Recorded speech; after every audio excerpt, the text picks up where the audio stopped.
Daniella's hands didn't hesitate. That was the part she could never explain afterward. Not the seeing, not the knowing, but the way her fingers closed around the stem of that crystal wine glass and lifted it from the white tablecloth like she'd rehearsed this moment 1,000 times in her sleep. She hadn't.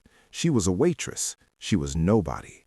And the man whose drink she just removed, without permission, without a single word, could have had her fired, erased, or worse, with one quiet nod of his head. But Oliver didn't nod. He watched. His eyes tracked the glass as it settled onto her tray, and then he did something that turned Daniella's blood to ice water. He tilted it toward the candlelight, just slightly, just enough, and he saw what she had already seen, a faint, oily film clinging to the inner rim, nearly invisible, nearly nothing, nearly the same shimmer she'd found on her mother's water glass the night Marie closed her eyes and never opened them again. Oliver's gaze didn't go to Daniella. It drifted, slow, lethal, quiet, to the man sitting at his right hand, his most trusted lieutenant. Johnson was mid-laugh, teeth bright, shoulders loose. He hadn't noticed a thing. 3 hours earlier, Daniella's only problem had been making rent. Before this story satisfies every question burning in your mind right now, do something for me. Hit that subscribe button and tap the bell, because stories like this one don't come around twice, and you don't want to miss the next one. Now, let's go back to 3 hours before that glass changed everything. 3 hours earlier, the kitchen smelled like boxed macaroni and the last of a yellow onion Daniella had been stretching since Tuesday.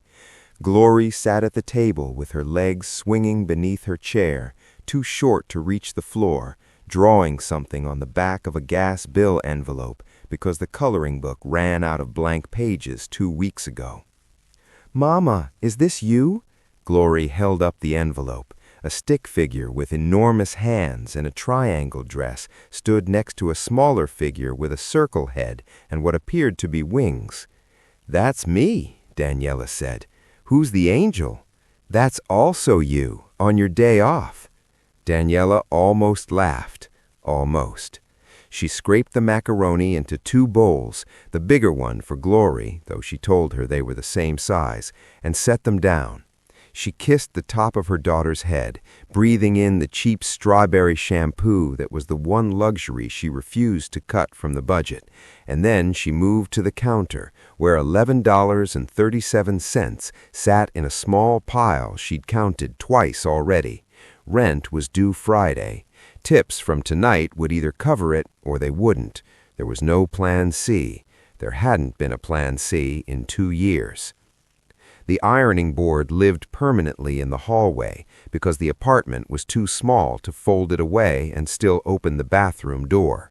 Daniella pressed her white blouse flat, working the iron in careful lines. Steam rose and vanished.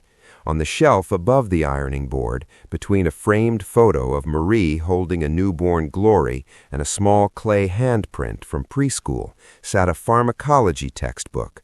Principles of Toxicological Chemistry, 4th edition. The spine was uncracked in 26 months. A thin layer of dust had settled across the top edge like a soft gray scar. Daniella ironed directly beneath it every night. She never looked up at it. She never moved it either. The front door opened without a knock, which meant Belinda. Her neighbor had been watching Glory on work nights since Marie died, refusing payment every single time, which made Daniella feel both grateful and quietly furious in a way she couldn't articulate. Belinda set her bag down and looked at the macaroni bowl Daniella hadn't touched. "You're not eating." "I ate at lunch." "You're lying." "I'm running late." Belinda picked up Glory's drawing and studied it with genuine seriousness. Then she said the thing she said every few weeks, gently, like pressing on a bruise to see if it still hurt. "Daniella, when are you going back to school?" The iron stopped. moving just for a half-second. Then it continued its slow, steady press across the collar. There's nothing to go back to. Your mother would— I know what my mother would say. Daniella's voice was quiet, but it closed the door on the conversation the way a deadbolt closes, with a sound that meant finished. She unplugged the iron. She put on the blouse. She applied the only lipstick she owned, a muted rose she kept because Marie had picked the color. At the door she crouched down, and Glory wrapped both arms around her neck. Come home soon. Always. She walked out into the hallway and down 4 flights of stairs that smelled like other people's dinners and old carpet. She did not know that in 3 hours she would hold a dead man's glass in her hand. She did not know that the textbook she refused to look at had already taught her the one thing that would matter tonight. All she knew was that her feet hurt and the tips had better be good. The restaurant was called Leora, and it had no sign on the door. If you needed a sign, you weren't supposed to be there. Daniella entered through the service entrance on the alley side, hung her jacket on a nail that had replaced the hook someone stole months ago, and clocked in at 6:14. She was already moving toward the kitchen when Richard intercepted her in the corridor. Richard owned Leora on paper. In practice, Richard owned nothing. Not the building, not the liquor license, not the half-second of hesitation that crossed his face before he spoke. He was a large man who somehow always looked small. Tonight he looked microscopic. His forehead was damp. His tie was knotted too tight, the way men knot things when their hands are unsteady and they're compensating. "Private room tonight," he said. "You're on it alone." "How many?" 4, maybe 5. He swallowed. "Daniella, listen to me. You pour, you clear, you disappear. You don't hear anything. You don't remember anything. You walk out tonight the same person you walked in. Understand?" She understood. She'd served private rooms before. Men who discussed numbers that sounded like phone calls to small countries. Men whose bodyguards sat in the kitchen eating bread rolls with their shoulder holsters still on. She didn't ask questions. Questions were for people who could afford the answers. "Who's the guest?" Richard looked at her like she'd asked what caliber bullet he preferred. "Just be ready at 7. They arrived at 7 on the 2nd. Not 7:01, not 6:59, 7 on the 2nd, as if the clock itself had been told to cooperate. Daniella saw the bodyguard first, Nicholas. He came through the front door and didn't walk so much as occupy the room.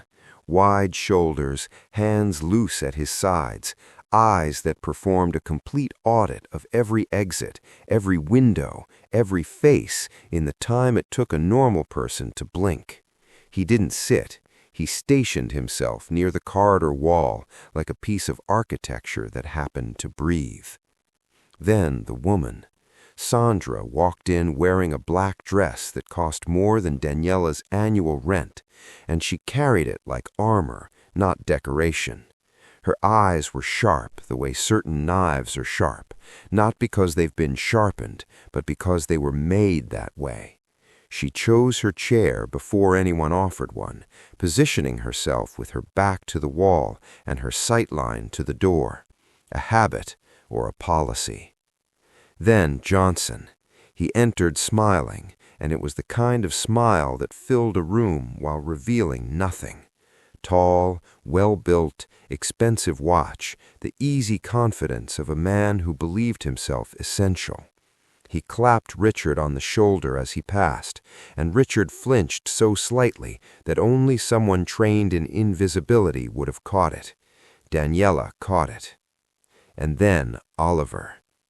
He didn't command the room, he replaced it. The moment he stepped through the door, everything else, the decor, the music, the careful lighting, became background noise in a frequency only he controlled. He was lean and deliberate, every step a sentence with no wasted words.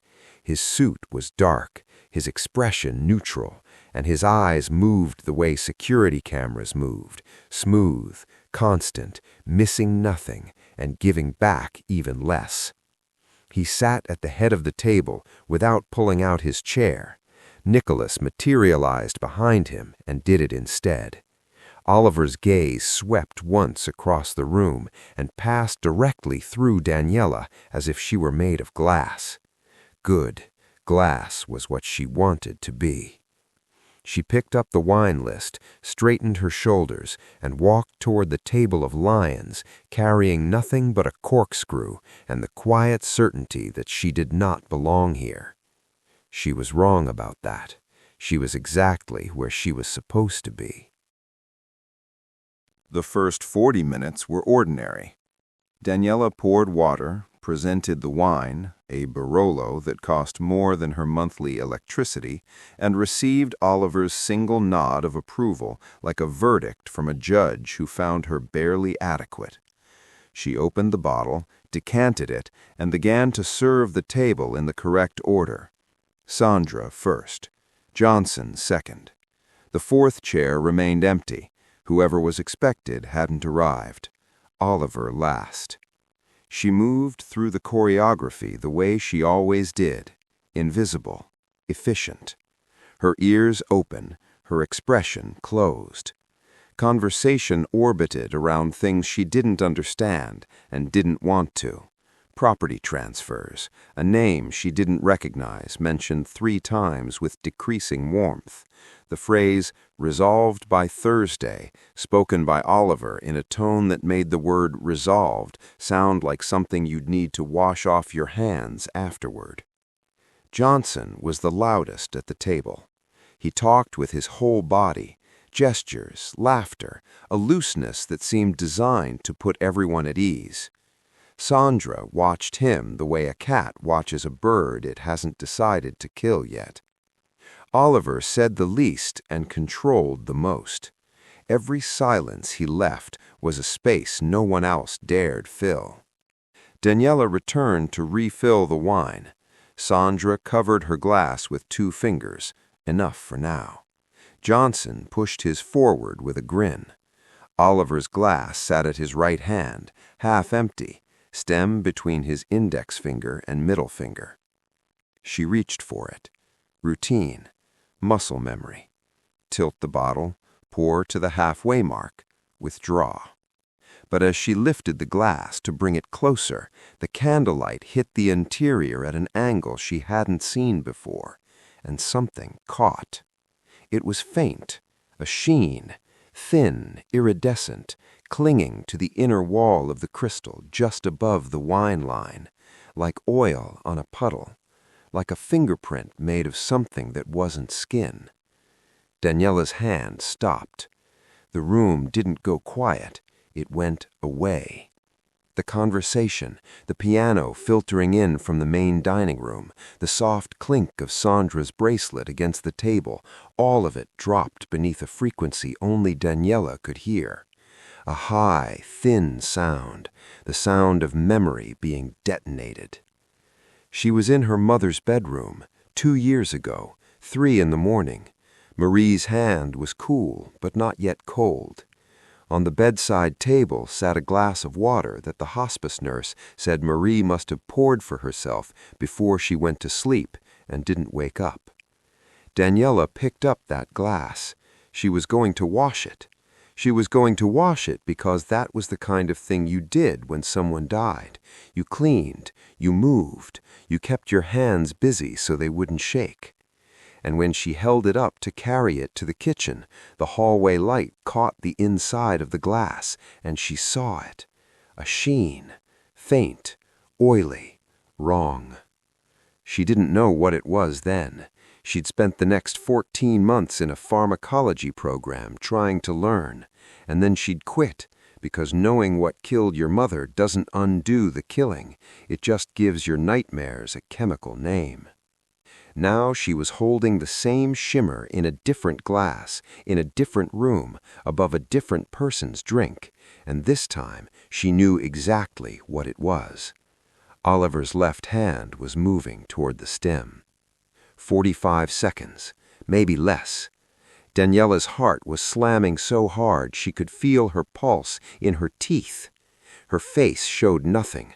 Her training, not the restaurant training, the survival training, the single mother, graveyard shift, don't you dare fall apart training, held her expression perfectly still.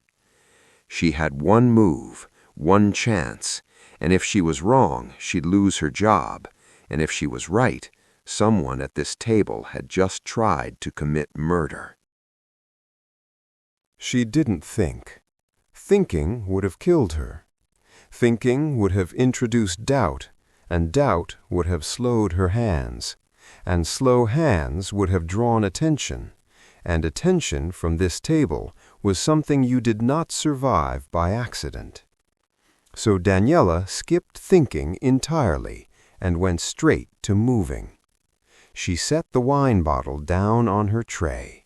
She lifted a clean glass from the back row, the spare she always carried because Richard docked pay for trips back to the bar.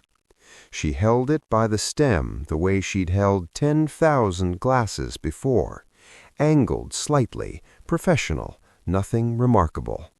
And then she reached across with her other hand and lifted Oliver's glass from the tablecloth in one fluid motion, the wine tilting gently but not spilling, and set the clean glass in its place before the absence even registered. "Allow me to refresh this for you, sir. The wine opens better in the second pour." She heard herself say it. She didn't know where the words came from. Some deep mechanical place that manufactured composure while the rest of her screamed behind a soundproof wall. She poured fresh Barolo into the clean glass. The color was right. The smell was right. No sheen, no ghost in the crystal. She set it at Oliver's right hand and stepped back. 5 seconds. The whole thing took 5 seconds. Oliver did not touch the new glass. He was looking at her, not through her, not the way he had when he'd first arrived, when she was furniture, when she was air. He was looking at her. His eyes held the particular stillness of a man who has been surprised and is not yet sure whether the surprise is a gift or a threat. Daniella turned away. She walked toward the service corridor with the tray balanced on her left hand, the poisoned glass sitting on it like an unexploded device she was carrying out of a building. Her stride was even, her shoulders were level, her pulse was so loud in her ears she couldn't hear her own footsteps. She made it 4 steps before she felt the second pair of eyes. Johnson. He'd stopped talking. She didn't see it, her back was turned, but she felt it, the way you feel weather change, a pressure shift, a cold front sliding across the back of your neck. He had watched her take the glass, he had watched her replace it, and now he was watching her walk away with the evidence of something he had done, and behind his easy smile, behind the expensive watch and the big laugh and the shoulder clap confidence, a calculation was beginning. Daniella pushed through the kitchen door and set the tray down on the steel counter. She did not breathe for what felt like a full minute. When she finally did, it came out ragged, bitten off, the kind of breath people take after being pulled from water. Back in the private room, a different silence was unfolding. Oliver had reached across the table, casually, the way a man reaches for bread, and picked up the glass Daniella had left behind. The one she'd forgotten was still sitting on the edge of the table, where she'd briefly set it during the switch. No, not forgotten. He'd taken it before she could. He tilted it toward the candle. He saw the film. And then Oliver did something that would have terrified anyone who understood him well enough to read it. He smiled, a small, closed, private smile that touched nothing above his mouth. He set the glass down gently. He looked at Johnson. Johnson was laughing at something Sandra had said, full-bodied, head-back laughter, the laughter of a man who believed his plan was still intact. It was the last time Johnson would ever laugh at that table without knowing he was being watched. The rest of the shift was a performance. Daniella served dessert. She refilled water. She cleared plates with hands that felt like they belonged to someone else, someone calmer, someone who hadn't just removed a murdered glass from a killer's table and carried it into a kitchen where it now sat on a steel counter, unwashed, because she couldn't bring herself to touch it again. Oliver's table settled their bill through Richard, which meant no bill at all. Johnson left first, still smiling, clapping Richard on the shoulder again on his way out.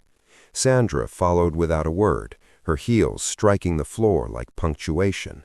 Nicholas materialized from wherever Nicholas waited and held the door. Oliver was last. He passed within 3 feet of Daniella on his way out. He didn't look at her. He didn't need to. The glass was gone from the counter. She didn't know when he'd taken it. At 11:15, Daniella locked herself in the staff bathroom, knelt on the tile floor, and threw up everything she hadn't eaten. Her body was finished pretending. The retching came in waves, not from her stomach, but from somewhere deeper, the place where she'd been storing the scream she couldn't release at the table. When it was over, she sat with her back against the wall and pressed her palms flat on the cold floor and counted to 60, because someone once told her that if you can count to 60, you can survive anything. She counted to 60 twice. Then she washed her face, clocked out, and walked home through streets that felt too wide and too dark and full of cars that might or might not be parked there for a reason. Glory was asleep on the couch. Belinda had covered her with the quilt Marie made, the one with the uneven stitching on the border, because Marie had been teaching herself and refused to start over. Daniella lifted her daughter without waking her and carried her to bed and held her so tightly that Glory murmured in her sleep and pushed back a little, the way children push back when love becomes too heavy to hold comfortably. "It's over," Daniella told herself.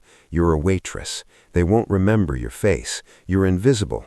That's what you do. That's what you are." She almost believed it. 14 blocks south, in the back seat of a parked sedan he hadn't bothered to drive home yet, Johnson sat in the dark and replayed the moment. The waitress reaching across, the smooth lift, the replacement glass appearing like a magic trick he hadn't volunteered for. He didn't know what she'd seen, he didn't know what she knew, but he knew what he'd done to that glass before service, and he knew she'd taken it, and that meant she was either the unluckiest woman in New York or the most dangerous. Either way, she was a problem. He picked up his phone and called a number he used for problems. "I need a name. Waitress, Leora, tonight's shift. Find her." 22 blocks east, in a black car that smelled like leather and cold metal, Oliver sat with the poisoned glass wrapped in a cloth napkin on the seat beside him. Nicholas was behind the wheel, engine idling, waiting for instructions the way he always waited, silently, completely, without the insult of impatience. Oliver spoke without looking up. "Find the waitress. Before Johnson does, before anyone does. Use our people only. No one from his side touches this." Nicholas pulled into traffic. 2 men were now looking for Daniella. One wanted to thank her, one wanted to silence her. And Daniella was lying in a dark apartment, holding her daughter, telling herself she was invisible. She had never been less invisible in her life. 2 men are hunting for the same waitress right now, one to save her, one to silence her. If your heart is already pounding, drop a like on this video so the algorithm shows this story to someone else who needs to hear it. And if you haven't subscribed yet, now's the time, because what Daniella is about to discover doesn't just change her life, it changes everything she ever believed about how her mother died. Stay with me. Nicholas found her 2 days later at the laundromat on 8th Avenue, the one with the broken dryer in the corner and the fluorescent light that buzzed like something dying slowly above the folding table. Daniella was pulling Glory's school clothes from the washer when she looked up and saw him standing near the entrance, not blocking it, not approaching, just present the way a wall is present, impossible to ignore and pointless to argue with. Her hands stopped, her chest locked, every muscle in her body fired a single instruction: run. But Glory's clothes were wet in her arms, and her daughter was at school, and her legs understood what her panic did not, that you cannot outrun a man like Nicholas. You were never supposed to. If he wanted to hurt her, she would already be hurt. "I'm not here to frighten you," he said. His voice was lower than she expected, quieter, almost careful, like someone handling something he'd been told was fragile. "I'm here to ask if you'll come with me." "No." "He has one question." "I don't care." Nicholas didn't move. He let the silence sit. Then he said the thing that changed the math. "The man whose glass you switched wants to ask you one question, and the man whose plan you ruined is spending considerable resources right now trying to find you. He's closer than you think." A pause. "Which conversation would you prefer to have first?" Daniella stood in the yellow buzzing light, holding her daughter's wet shirts against her chest, and understood with absolute clarity that the door she'd told herself had closed after that shift was not only open, it had never had a lock. She went. Nicholas drove her to a building she didn't recognize, a closed office above a tailor shop in a part of the city that felt like it had been quietly removed from the map. One room, one table, 2 chairs. Oliver was already seated when she walked in. No bodyguard in the room, just Nicholas at the door, and then the door closing, and then it was the two of them. Oliver looked different outside the restaurant. Nothing about him was small, but more contained, like a fire burning in a closed room. His jacket was off, his sleeves were rolled.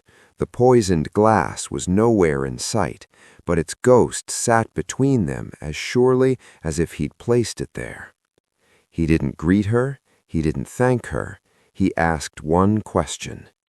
"How did you know?" Daniella had spent 2 days preparing for this moment, without admitting she was preparing for it. She had rehearsed answers that were professional, detached. "I noticed an irregularity in the glass. The residue looked abnormal. I used my judgment." Clean answers, safe answers, answers that kept Marie in the ground where Daniella had been trying to leave her. But Oliver's eyes were not the eyes of a man who wanted a clean answer. They were the eyes of a man who had survived because he could tell the difference between what people said and what was true, and he was giving her exactly one chance to offer the second one. So she told the truth, the real one, the ugly, gasping, 2 years buried one. "Because my mother's water glass looked exactly the same, the night she died. There was a film on the inside, the same film, and I didn't know what it was then. I didn't know what it meant. I went to school to find out. Pharmacology, 14 months. And then I quit, because knowing what killed her didn't bring her back, and I couldn't sit in those lectures without hearing her voice, and She stopped. She pressed her lips together. She would not cry in front of this man. Oliver had gone completely still, not the stillness of a man thinking, the stillness of a man who has just heard something rearrange inside his chest without his permission. When he finally spoke, it was only 4 words. What was her name? The call came 3 days after Daniella told Oliver her mother's name. She was folding laundry on the bed while Glory drew angels on the back of another envelope at the kitchen table. Her phone buzzed with a number she didn't recognize, which wasn't unusual. Debt collectors rotated numbers the way other people rotated shoes. "Miss Daniella Vasquez? This is Detective Morrison, 19th Precinct. We're following up on an incident reported at a restaurant called Leora. Nothing serious. We just need you to come in and provide a brief statement. Would tonight work? Say 9 o'clock? The voice was calm, professional, practiced in a way that sounded almost right, but not quite, like a suit that fits everywhere except the shoulders. Daniella's mouth went dry. She hadn't reported anything. Richard hadn't reported anything. No one at that table would have called the police about anything, ever. Can I come tomorrow morning instead? Tonight would really be better, Miss Vasquez. We're wrapping this up quickly. She hung up and stood in her bedroom holding the phone and feeling the walls of her apartment shrink by 6 inches in every direction. Something was wrong. She didn't know what. She just knew that real detectives don't call waitresses at 8 p.m. to wrap things up quickly. Her phone buzzed again. Different number. One word on the screen, from a contact she didn't remember saving, because she hadn't. Nicholas had entered it into her phone before she got out of the car 3 days ago. Now. 40 seconds later he called. That was not a detective. Do not call that number back. I'm 4 minutes away. Pack nothing. Get your daughter. Get to the front door. What? Daniella, 4 minutes. She moved. Not the way people move in emergencies on television, frantic, clumsy, knocking things over. She moved the way she moved when Glory's fever hit 104 at 2 in the morning, and the nearest ER was 11 blocks. Fast and quiet and absolutely terrified, with none of it reaching her hands. She pulled Glory from the kitchen table. Glory protested, confused, half asleep already because it was past her bedtime and she'd been fighting it. Daniella put her daughter's shoes on without tying them. She grabbed Marie's quilt from the couch. She did not grab the pharmacology textbook from the shelf. She did not grab the $11 on the counter. She did not grab the framed photo. She stood at the front door, holding her daughter and nothing else, and waited for a knock that came in exactly 3 minutes and 40 seconds. Nicholas didn't speak. He took them down the back stairwell, not the one Daniella used every day, the one she didn't know existed behind the maintenance closet on the 2nd floor. A car was running in the alley. Daniella put Glory in the back seat and climbed in beside her. Glory's head found her chest instinctively, the way flowers find light, and she was asleep again before they turned the first corner. Daniella looked back once. She saw Belinda's window, 3rd floor, 2nd from the left, the one with the crooked blinds. She saw Nicholas's 2nd phone pressed to his ear, and she heard him say, "Belinda Reyes, 3rd floor, move her to the sister in Bridgeport tonight, not tomorrow, tonight." Then the city started sliding backward. Blocks she knew by heart, the bodega where Glory got her birthday cupcake, the crosswalk where Marie used to hold her hand, streamed past the window and grew smaller, and then were gone. Glory shifted in her sleep. Her small fist closed around the collar of Daniella's blouse, holding on to the only fixed point she had. Daniella pressed her lips to her daughter's hair and breathed in strawberry shampoo and thought, I don't know if we're coming back. The car drove north into the dark, and the dark swallowed them whole. The safe house didn't look like a place where people hid. It looked like a place where people lived lives so comfortable they never needed to hide from anything. A colonial estate, set back from the road behind old oaks, white columns, a porch with chairs no one sat in. Glory woke up when the car stopped and said, "Are we on vacation?" And Daniella said yes, because the truth was too heavy for a 5-year-old to carry at 1 in the morning. Sandra was already inside. She'd traded the black dress for dark jeans and a phone she hadn't put down in what looked like hours. She acknowledged Daniella with a single nod, not cold, not warm, the nod of a woman managing a crisis and filing every new element into the correct compartment.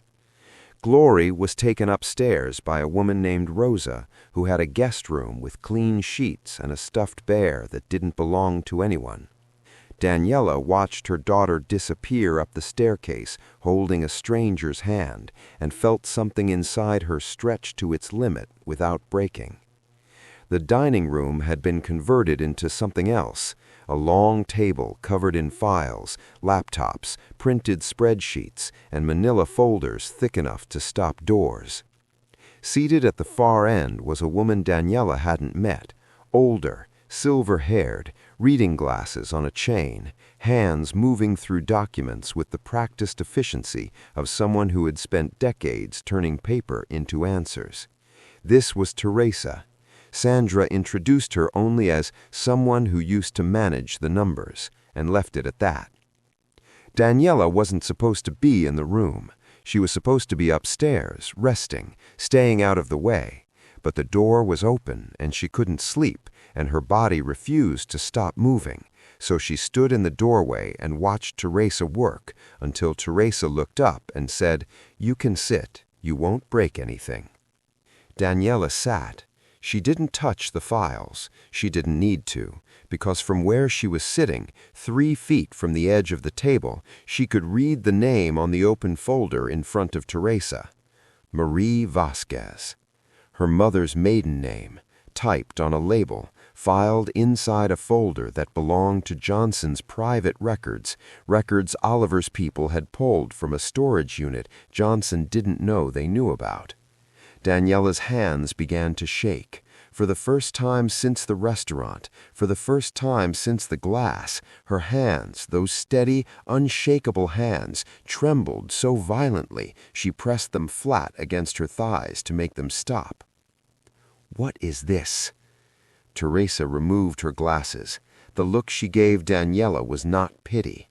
It was the look of a woman who understood that what she was about to say would break something that could never be reassembled in its original shape. Johnson ran a side operation, 5 years, maybe longer.